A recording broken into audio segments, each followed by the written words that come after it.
Adventure travel filmmakers, reimagined hydroponic farming technology, and mouthwatering bacon.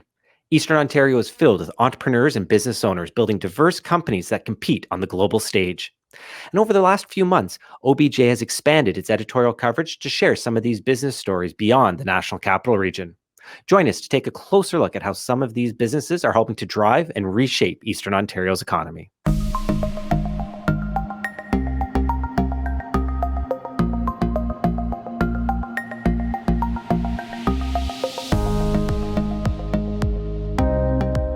Welcome to a special edition of the OBJ Regional podcast. I'm Peter Cavesi, the head of content at the Ottawa Business Journal, and I'm joined today by OBJ publisher Michael Curran, as well as Mark Van Duzen, OBJ's Eastern Ontario correspondent. Mark, I literally just made up that title for you now. I hope it suits you. It'll do for now, Peter. Well, thank you so much for joining us. Mike, we're recording this podcast as we come up to the 1-year anniversary of the launch of OBJ Regional. Just take us back a bit and just remind us, why did OBJ choose to expand its editorial coverage and broaden its mandate? It's a good question. It's been the pandemic is playing with some of my memories here, but I'll reach back in time. Part of the story, Peter, is that 2020 is Ottawa Business Journal's 25th anniversary. So certainly we were looking to do something from an editorial perspective that would be a little bit special and new in our anniversary year. But the second reason, and a lot of the credit goes back to one of our colleagues, Terry Tayo, who was out in the field, as they say, having conversations with a lot of different, mainly municipalities, so Cornwall, Kingston, Renfrew, so on and so forth.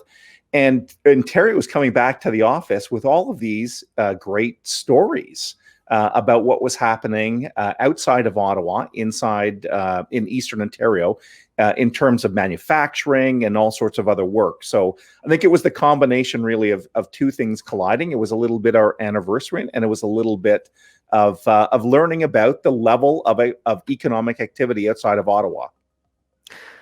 Mark, as we've been, telling these stories, we've done so in a variety of formats. I was so thrilled that we had the opportunity to work together on a series of video interviews that you did, again with startups, with established firms, with pioneers in their field. You've done a series of video interviews. I'd love for you just to reflect a little bit. What are some of the stories that you covered this year that really stand out to you?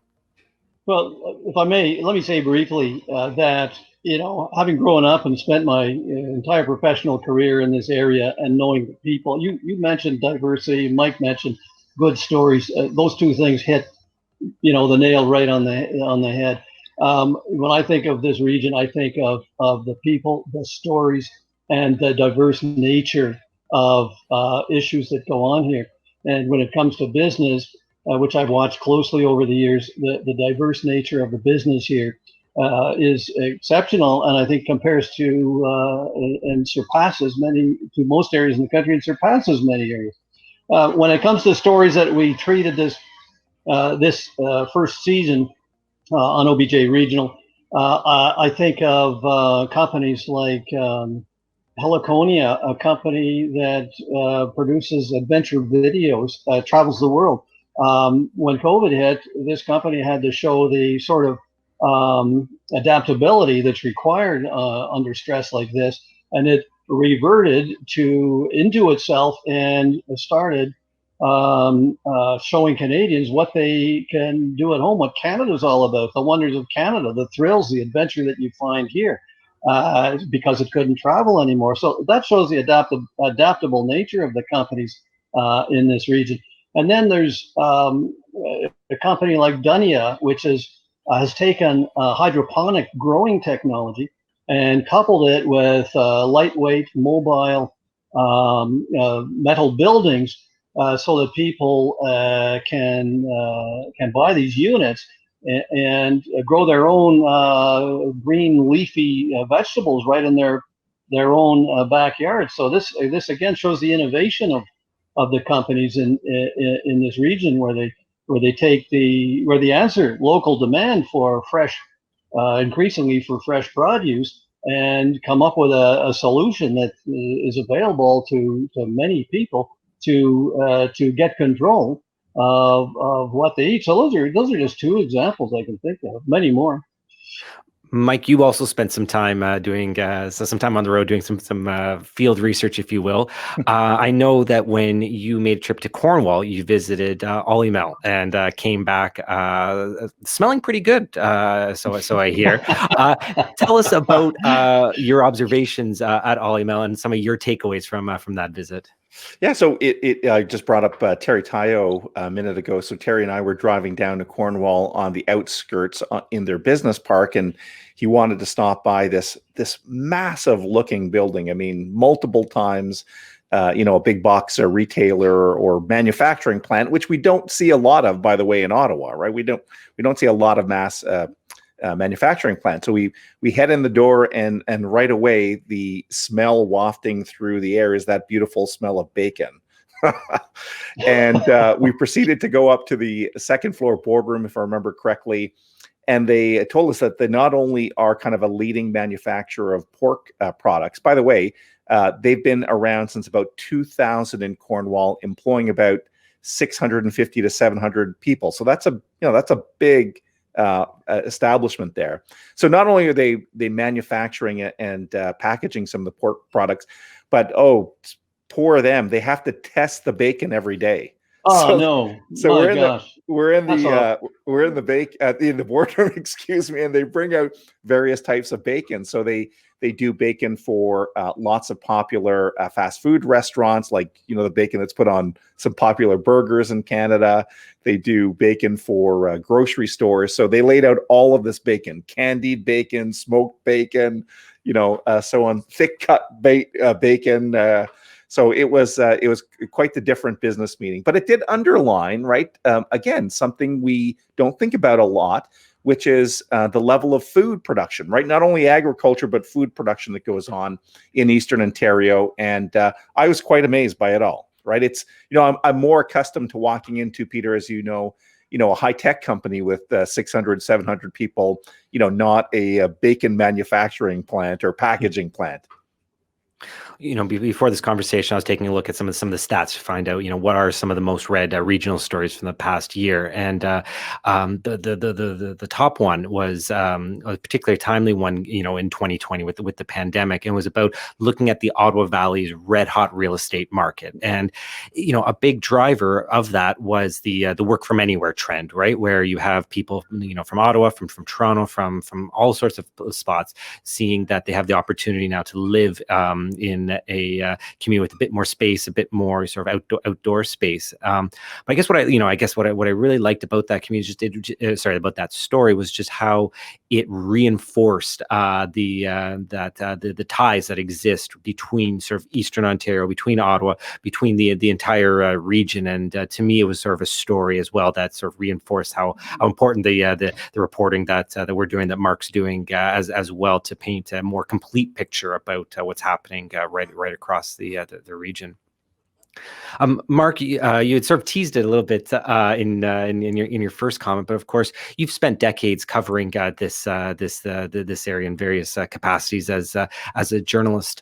I'm curious, as you look back at some of the stories that we've done this year, what have been some of the insights you've gained about both where the Eastern Ontario economy, the direction that it's heading in, and what's in store? Well, I'll preface that by saying this, Peter. The thing about this time right now, this whole COVID business, is it's a time of unpredictability, of uncertainty, of tremendous stress. And yes, I spoke about the innovation and the adaptability of businesses in our region, but we've treated businesses in our OBJ regional stories. Wilderness Tours on the Ottawa River comes to mind, which is a 50-year business. It's world renowned, and recently, they've been hit by just about everything: natural disasters, COVID. It's a very, very tough haul for businesses like that. And Joe Kowalski, who is Mr. River in this region, was quite frank in telling us in our story that we did with him that he's fretting about the future, as a lot of companies are. But you know what? I believe that Joe and his family who run that business, through perseverance, because it's another trait that you see in our businesses in this region. Their perseverance will ultimately see them through. So you get that contrast between that and the newer companies sort of emerging during COVID with these innovative ideas, actually starting up companies like the one I mentioned, Dunya. So you get this contrast. There's a bit of pessimism here, and there's optimism here. But you know what? It's a very resilient business community in the region. My feeling is that we're gonna survive this, not because just because of the emotional investment that our businesses can produce in hard times, but because there's no choice, and businesses here have been through setbacks before, not necessarily as deep and as long term as COVID, but they've been through smaller consecutive setbacks, depressions, and factories leaving communities and so on over the years, and they've bounded back, so they've rebounded. So I have a solid outlook about the economy, and I look at little signs in the region. The hardware stores are doing well. Everybody's at home refurbishing. Housing where I live out in Russell is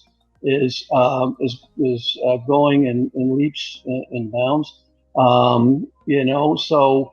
We're all being isolated. We're all trying to keep our distance and stay home, but there's still lots going on. And those little signs to me tell me that the basis is continues to be there for a rebound when the right moment arrives.